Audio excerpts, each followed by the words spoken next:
سلام، به اولین ریز مهاجرت من خوش اومدین.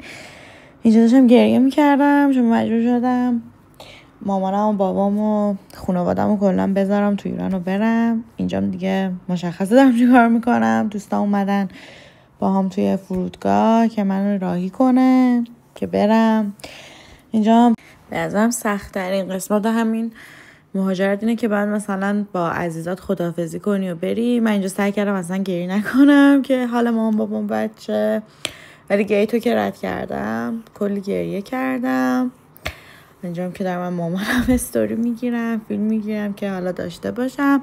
من پروازم مستقیم نبود، بعد اول میرفتم استانبول، بعدم میرفتم اتریش دیگه. اینجوری بودش که رفتم سوار هواپیما شدم، 9 صبح رسیدم استانبول، ساعت 11 رفتم سمت از استانبول اتریش و اینجا رسیدم اتریش.